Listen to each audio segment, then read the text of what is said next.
Assalamualaikum warahmatullahi wabarakatuh. Perkenalkan, nama saya Retno Fawiyat Anugrah Putri. Saya berasal dari Universitas Cyber Asia. Dalam kesempatan kali ini, saya akan membahas salah satu topik yang sebelumnya sudah saya tuangkan dalam makalah tugas statistika ekonomi dan bisnis saya. Dalam makalah saya membahas tentang ukuran pemusatan data dan analisis tren. Namun, pada presentasi kali ini, saya akan fokus membahas ukuran pemusatan data saja. Baik, sebelum melanjutkan ke materi intinya, marilah kita mengetahui dulu nih latar belakang dari statistika dan analisis eh, pemusatan data. Nah, perkembangan teknologi informasi dan globalisasi ekonomi saat ini telah menciptakan era baru, di mana pengambilan keputusan dalam dunia bisnis dan pemerintah semakin bergantung kepada data. Keberadaan data sendiri kini tidak hanya menjadi pelengkap, tetapi menjadi bahan baku utama dalam proses analisis, evaluasi, dan perencanaan strategis. Dalam konteks ini, statistik hadir sebagai alat penting yang berfungsi untuk mengolah, menyajikan, dan menganalisis data secara sistematis, sehingga mampu menghasilkan informasi yang akurat dan relevan.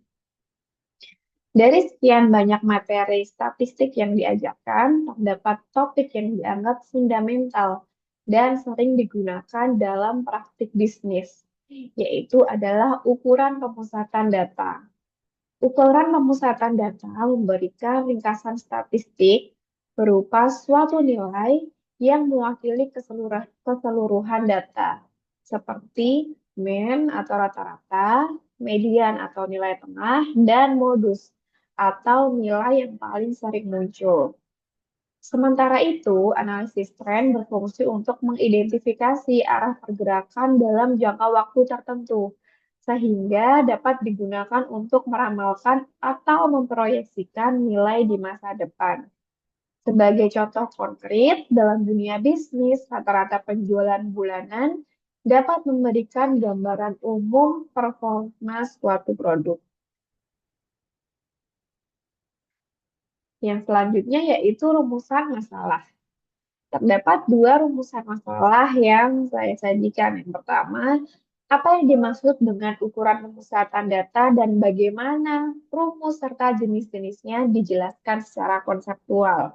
Dan yang kedua yaitu bagaimana cara menyelesaikan persoalan nyata menggunakan pendekatan ukuran pemusatan data dan juga analisis tren dengan metode yang tepat. Nah, dalam ukuran pemusatan data, tadi kan dibagi menjadi tiga, yaitu rata-rata, median, dan modus. Ketiganya mempunyai rumus yang berbeda-beda. Yang pertama yaitu rata-rata atau mean.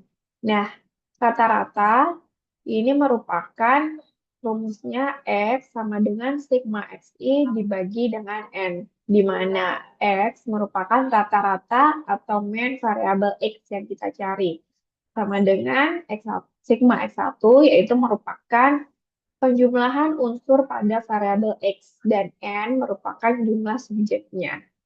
Yang kedua yaitu median. Jika median merupakan data ganjil, maka median menggunakan rumus X kali sama dengan X N 1/2. Jika genap, maka median sama dengan XN/2 plus N/2 min plus 1 dibagi dengan 2. Sedangkan untuk modus sendiri, modus adalah nilai data dengan frekuensi kemunculan tertinggi. Nah, modus ini tidak ada rumus tetapnya, tapi kita cukup dengan identifikasi frekuensi kemunculan data-datanya aja.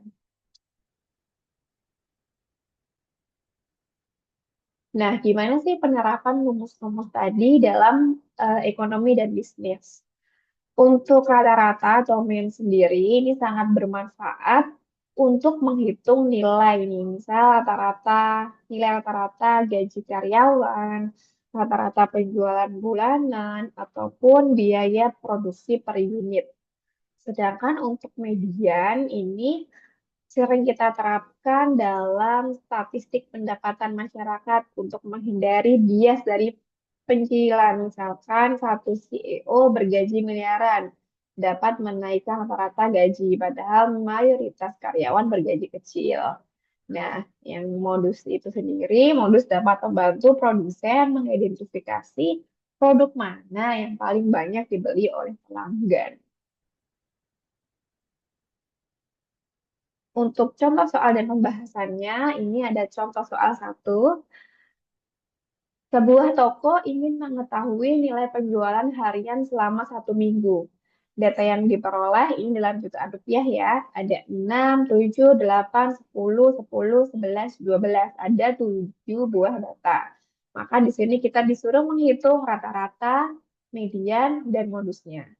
Nah, untuk teratanya tadi sigma X-nya itu ada 64 dari 6 plus 7 plus 8 plus 10 plus 10 plus 11 plus 12 dibagi dengan N atau 7. Nah, itu menghasilkan 64 per 7 sehingga diperoleh rata-rata 9,14.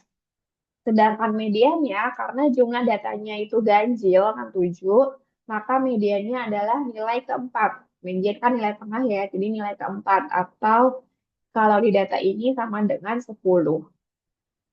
Sedangkan modus atau nilai yang paling sering munculnya yaitu 10.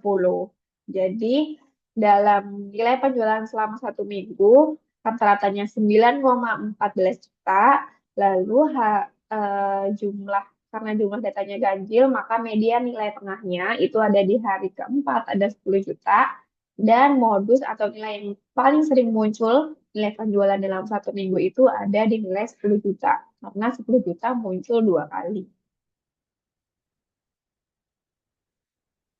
Lalu menginjak ke contoh soal 2. Misalkan pendapatan dalam juta rupiah dari 8 divisi perusahaan adalah 4, 6, 6, 7, 7, 8, 9, 15. Nah, ini ada 8 data ya. Nah, kita suruh menentukan rata-rata, median, dan modus. Seperti tadi, median rumusnya sigma. Sigma X, di mana 4 plus 6 plus 6 plus 7 plus 7 plus 8 plus 9 plus 15 dibagi dengan jumlah data atau M, di mana di sini ada 8, sehingga diperoleh nilai 62 per 8. Dan diperoleh nilai rata-ratanya yaitu X sama dengan 7,75 juta. Yang kedua yaitu median.